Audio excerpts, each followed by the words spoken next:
You're listening to Spurscast, episode 654.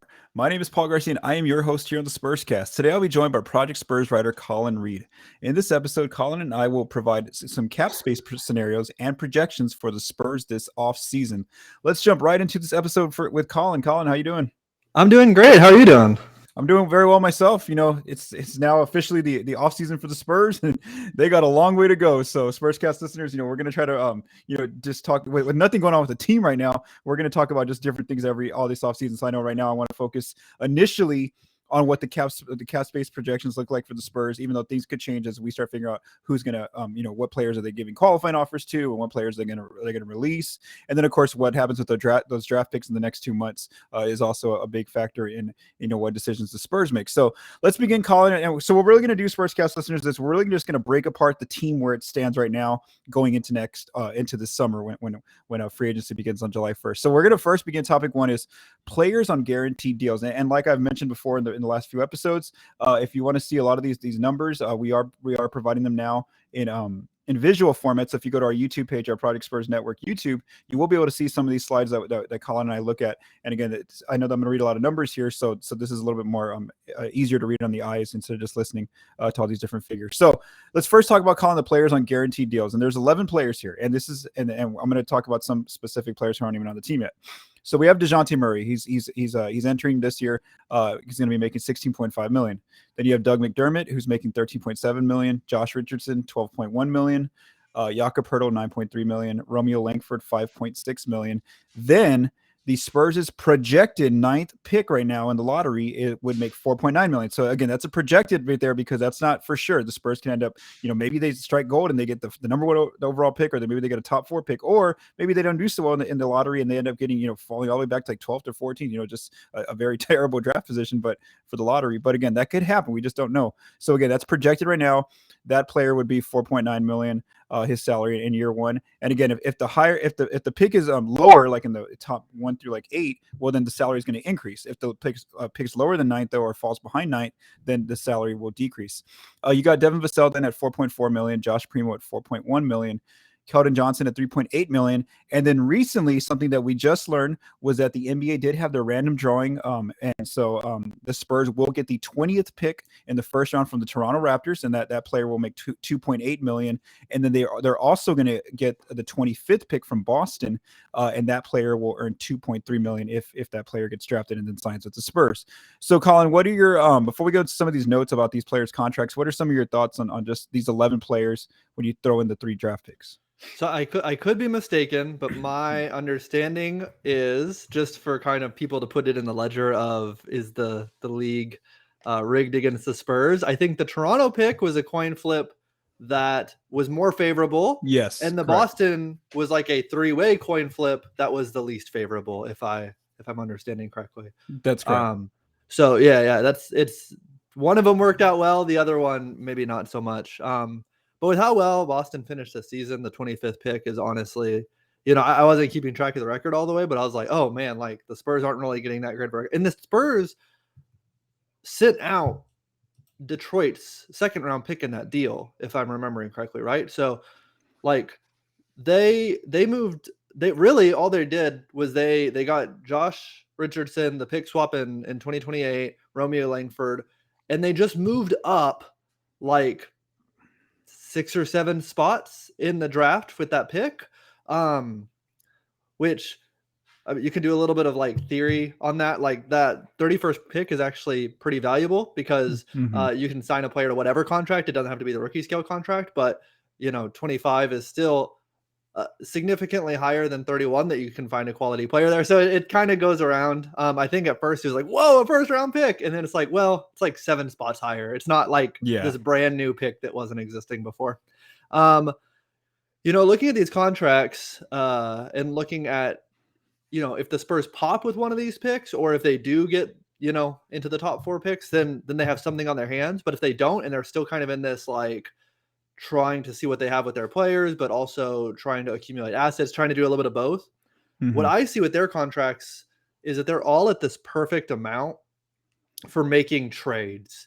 Like I know when championship teams are trying to acquire just that like 5th piece, what they are always missing is salaries that are like the Romeo Langford level to the Dejounte Murray level, like perfectly. Like they live for these kinds of contracts. And so the fact that the Spurs have them, even though these players are like varying degrees of desirable, they could be really important to another team in terms of that other team actually landing a piece that could be very important. So the Spurs could be a part of an offseason move where they send one of these players out for assets, and it's not really a play for that other team to get that player, but it's maybe to convert that player to a like fifth player on a championship team at the trade deadline. And kind of when I see that, yeah, like I said, that Romeo Langford to the Dejounte Murray salary level, that's what teams are really looking for a lot of the times in terms of salary matching for trades. Yeah, so my thoughts on this, just to, again, looking at the players on supposed to be guaranteed deals, is that, again, this is 11 players, and the most you can take after training camp is 15. You have to cut down your roster down to 15 players. Of course, you could add in the two G League players or two-way players. But again, that's why I really have questions of, are they going to make some trades with some of these veteran players? Are they going to keep all three of those picks? I can already just see like 20 and 25 being packaged together, or maybe them trading to like next year's draft, trading with someone just for swapping picks for right now. I think that lottery pick they definitely keep. So again, I think that's just what's interesting is that just looking at the players right now on guaranteed salaries, there's already 11 players coming back is what this looks like right now. Again, if they take those three picks. So that's why I just feel like, yeah, there's like all sorts of avenues, kind of what you just said, that all these players have perfect contracts. No one's, getting overpaid. They don't have like a $20+ million player right now on their salary, like almost every single team in the league does. So it's just a very unique situation for them to be so flexible.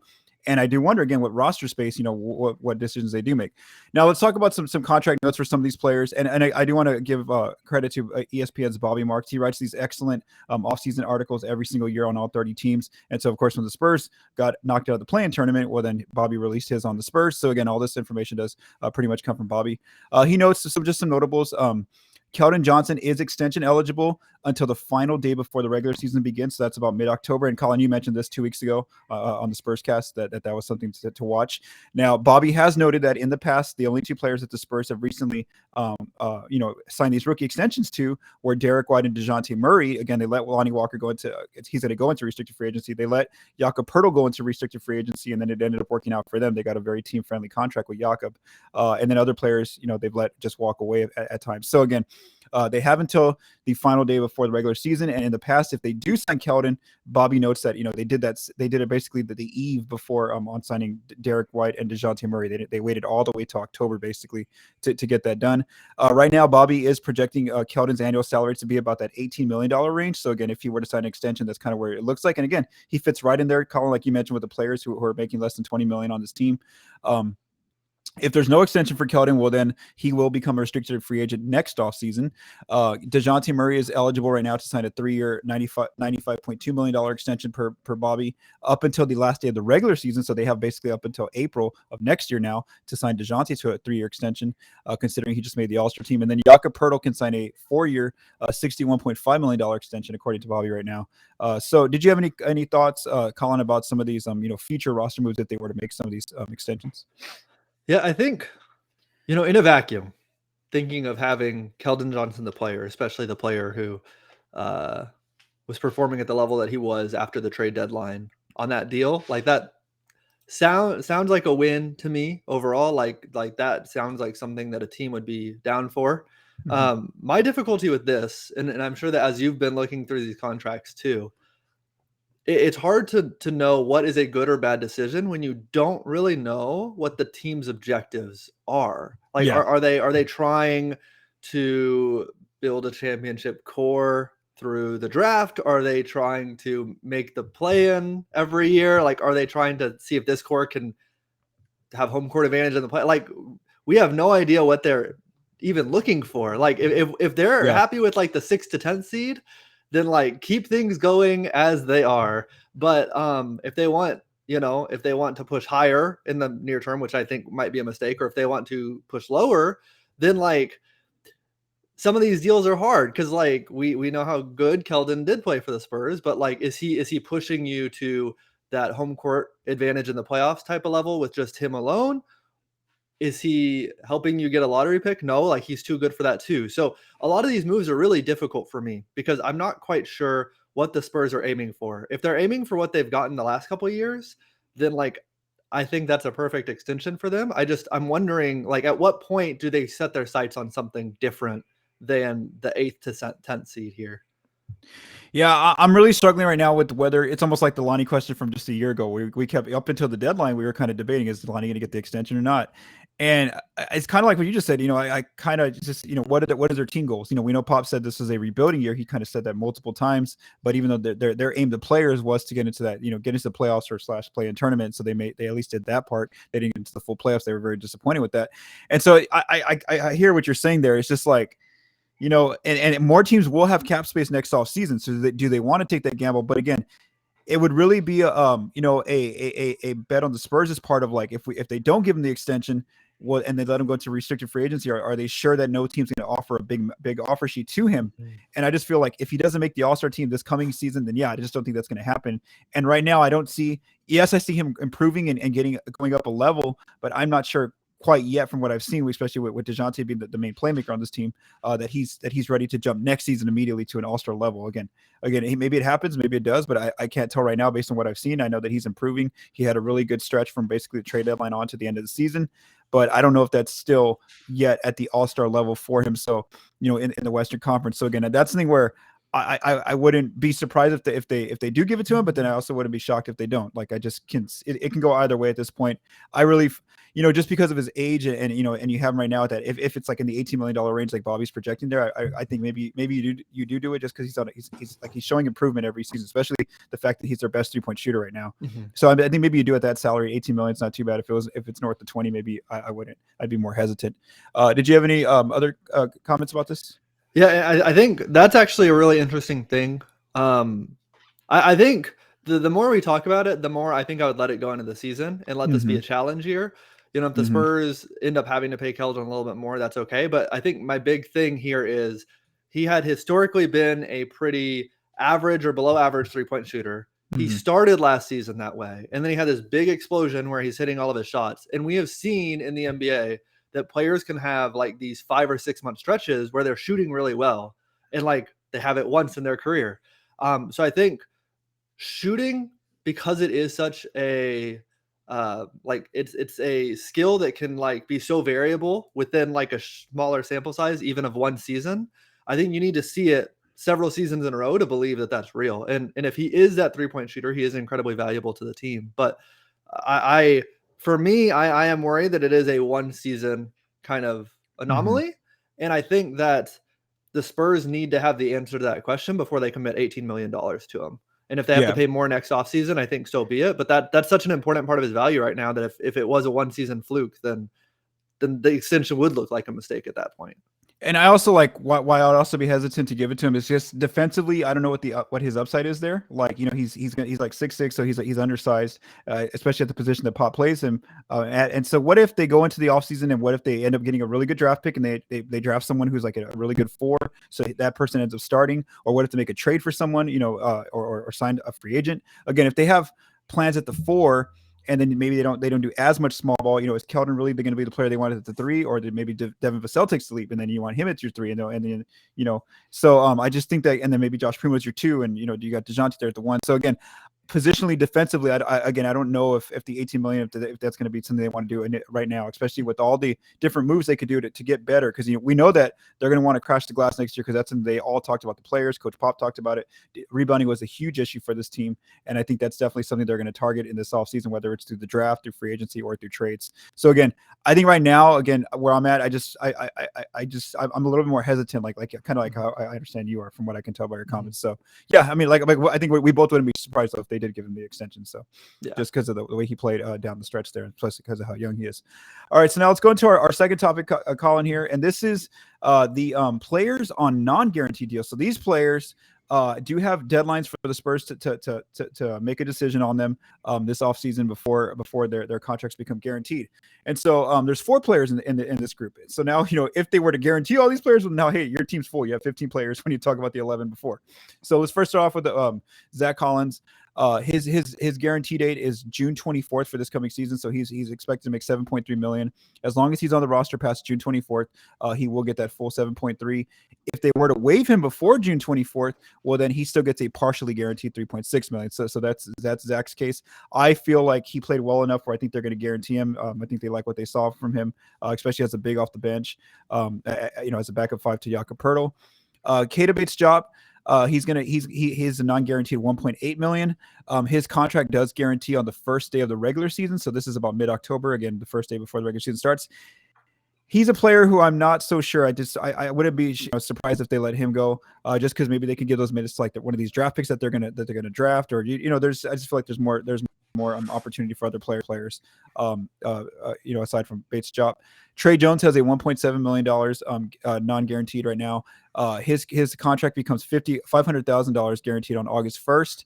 So again, August 1st is the deadline just for the $500,000 guarantee, and then I think they have to like either the full of next season or else like at least like January 10th next season to make that decision on him. I do expect Tre Jones to be back because again he's kind of continued to get better. We know that something he started doing right at the end of the season was his 3-point shot. He knows that's his weakness, and he started to address that a little bit more. And then Jock Landale, 1.5 million. He has non-guaranteed, and there's no guarantee date for Landale. So I think at any point next season they can just basically waive him, and it wouldn't affect him unless he remains on the team all year. It was a little tricky for me. I just don't. Again, he didn't get minutes once Zach Collins got healthy. Pop did experiment with using him as a backup 4, so he liked that, he said, just because he got to play more. So like he got to be next to Jakob Poeltl and Zach Collins, different lineups. So I feel like maybe that's just an avenue they want to keep open in case they want to go big at times in lineups. What are your thoughts, Colin, on these 4 players? Yeah, I think the Zach Collins experiment was a success. Like I would be surprised if he didn't come back. And then same with Tre Jones. He was such a key part to like their rotation at the end of the season that it'd be surprising if he didn't come back. I think Josh Richardson makes KBD a little bit redundant, especially because like Josh Richardson came in and like once he really started playing in the rotation was doing that role like just at such a high level. But the guarantee date means that you could bring him into training camp and then make the decision then. Like that's exactly. A lot easier than one of these like if KBD had Tre Jones guarantee date, then that would be a little bit more difficult, and I feel like he probably wouldn't be with the team next season. But the fact that it does go into training camp, I do think helps him. And Landale, that one is hard as well. But with the no guarantee date, if they don't need that 1.5 for anything, there's not really a danger in bringing it into camp. So I think. Unless something big happens this offseason, I would imagine that all 4 of those players are at training camp. But if only Collins and Tre Jones make it to the main roster after that, I would not be surprised at that point either. Okay. So yeah, I let me see. So I guess if I had to phrase it that way as well, like basically, going into camp, I do expect all 4 of those players there. Like, because like you made a great point there about Bates-Diop's guarantee date, because they have that flexibility till mid-October. I think that that maybe he's competed with the younger player for like that last starting spot, or that last spot on the roster, not starting spot, but that last spot on the roster. So again, those are where the non-guarantee players stand. There's 4 players. So again, if they were to bring all 4 of those players back, you have a roster of 15 players, and that's it. Your roster's full. We haven't even got to the free agents, which we're about to talk about here in a soon. But before we get to the free agents, Colin, let's listen to a word from our sponsors.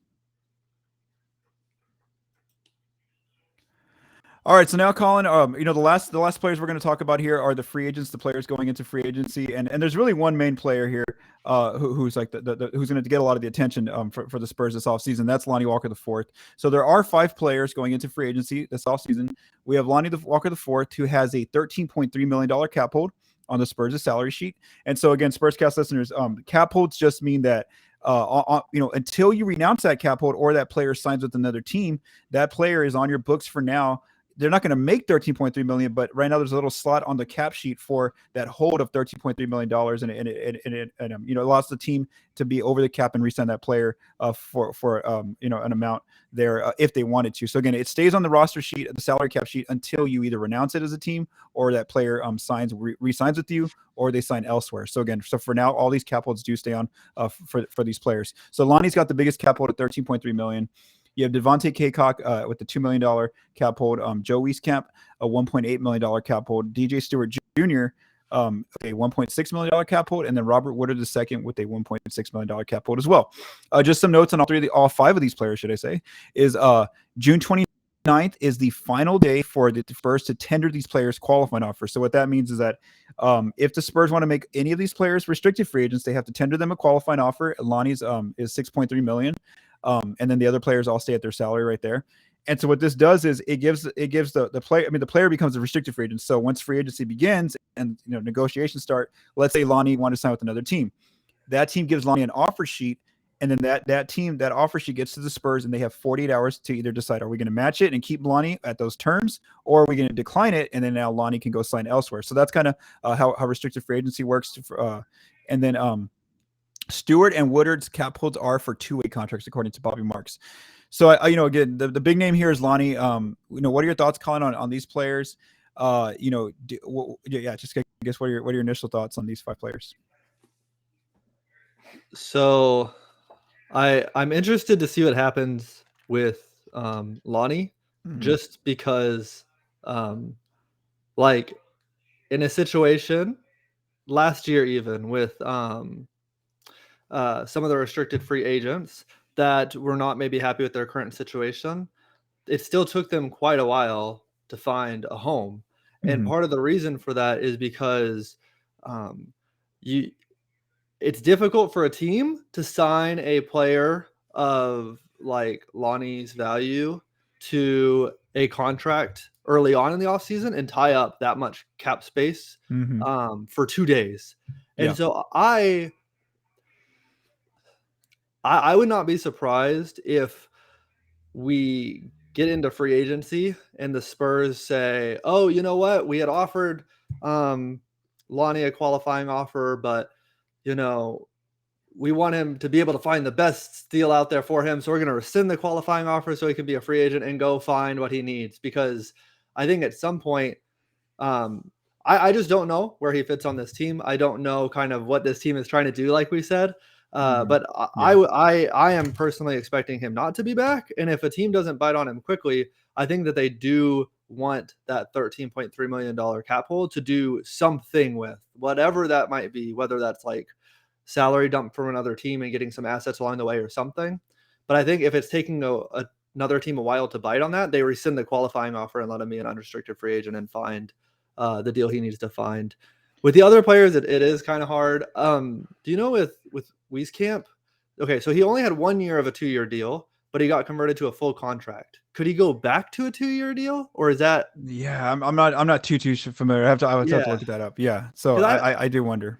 I have a hard time imagining him being one of the 15 unless there's like not like a whole lot of other prospects at that point.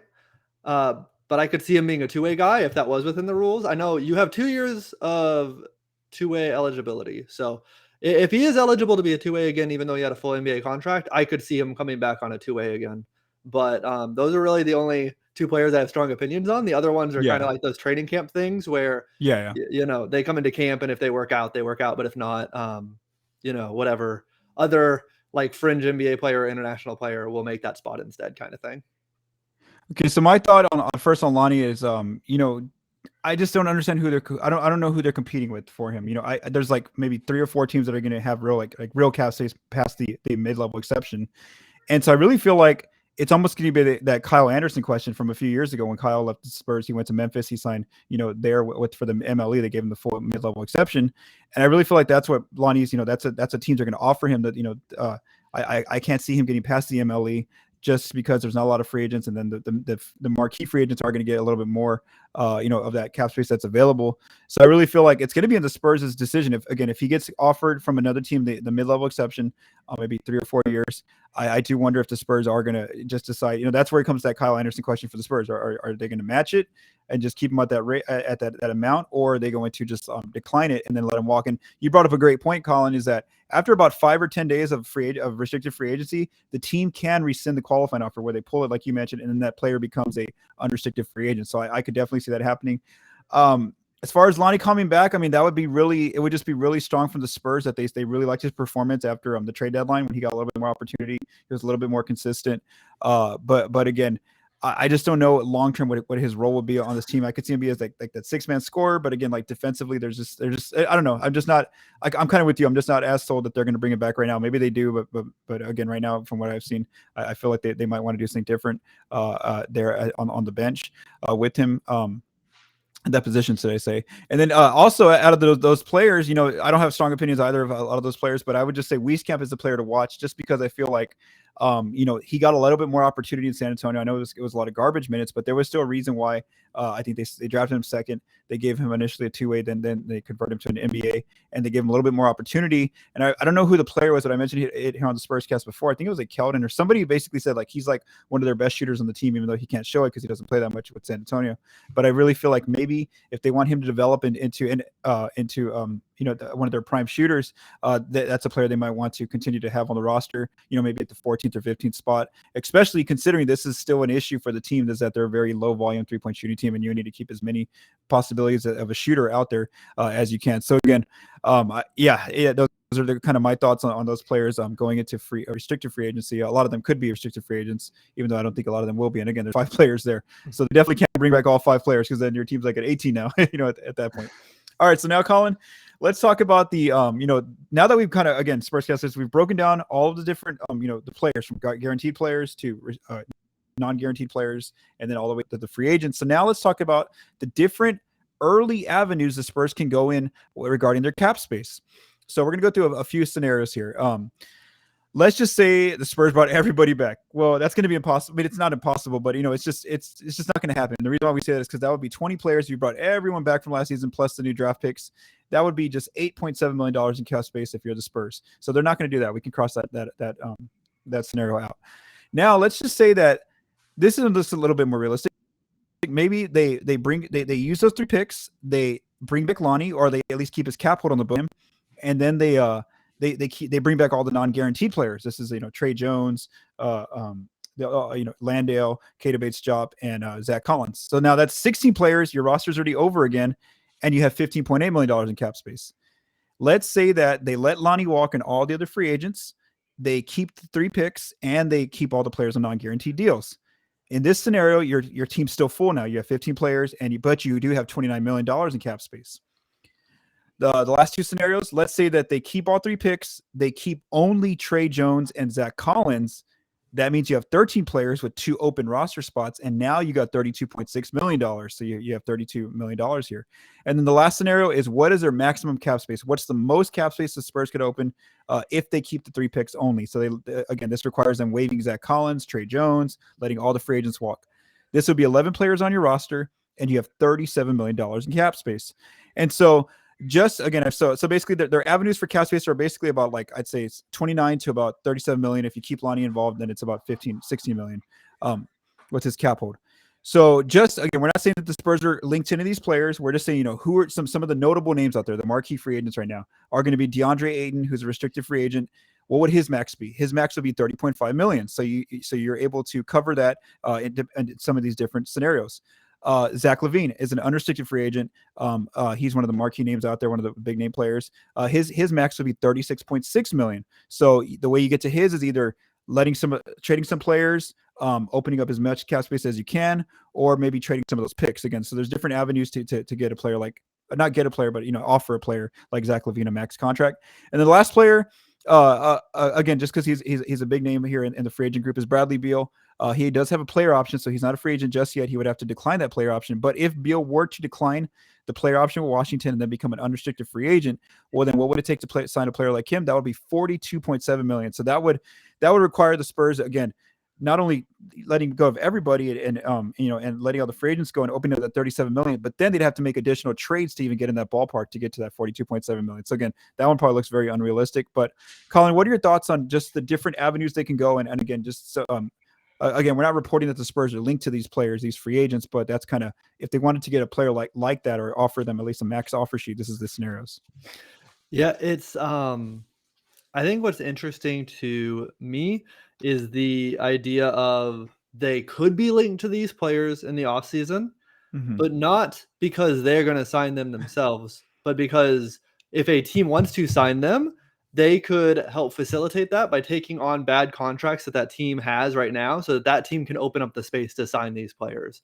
And that, I feel like, this is something a rebuilding team does. And I know it is not something that maybe is exciting to a lot of people, but I think that would be a good offseason if they are able to get 2 or 3 assets from teams because they took on, contracts that didn't work for those teams. So those teams could make signings despite the fact that there's only like 5 or 6 teams with cap space this offseason.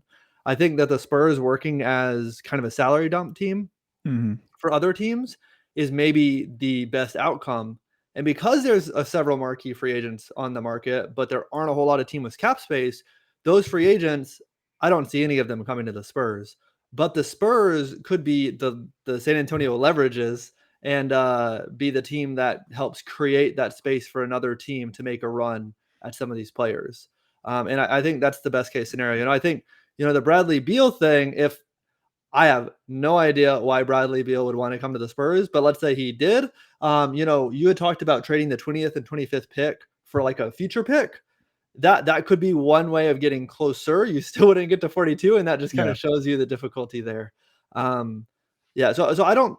To me, I think they want to have cap space open so they can do these deals. Luckily, with a lot of their non-guarantees, if they need to make a deal like this, they can just waive that non-guarantee player and make this kind of deal.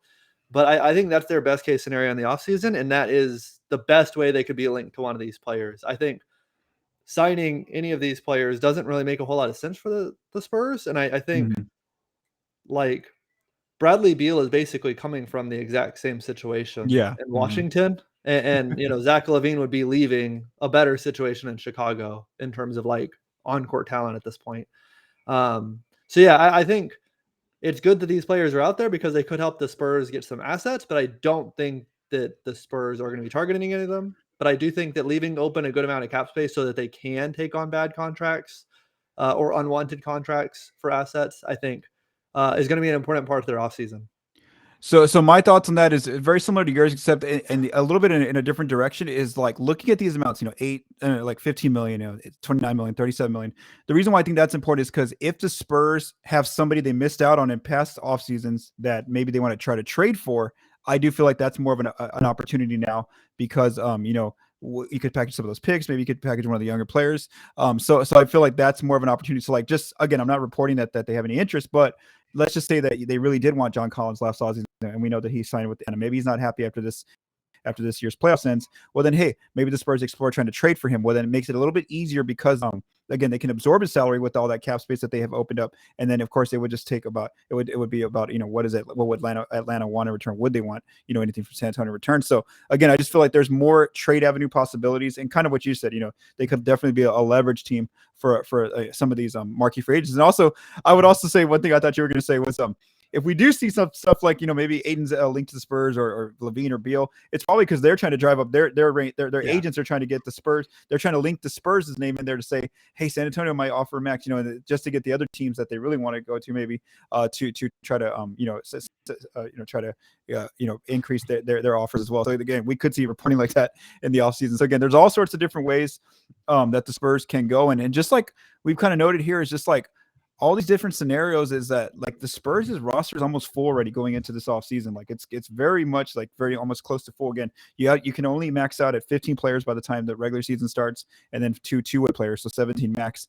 And so they're very close to those numbers already in these scenarios, whether they bring Lonnie back or not. So, and a lot of these non-guaranteed players. So again, I think that's just something interesting to watch. And so, yeah, Spurscast listeners, that's all kind of that was. Again, it's just an initial. Colin and I just want to kind of give you all an initial background of what teams looks like off financially going into this off season.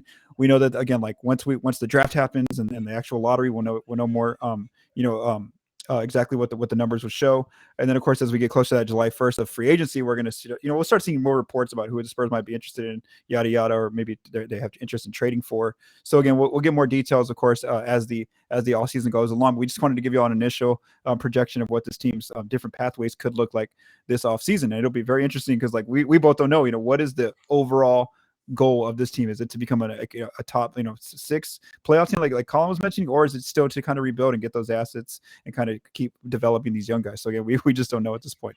So before we close out this episode, don't forget to visit projectspurs.com. And of course, any offseason news that's out there regarding the San Antonio Spurs, we'll make sure to put on the site. Also, with the draft coming up, that's the next big thing for the Spurs. Benjamin Bornstein is getting prepared with the Spurs Prospect Watch series, so continue to check out Ben's work. Thanks to Collin for joining me here on this episode of the Spurscast, and also thanks to Joe Garcia for mixing and producing this episode. From all of us at Project Spurs, stay safe and have a great day.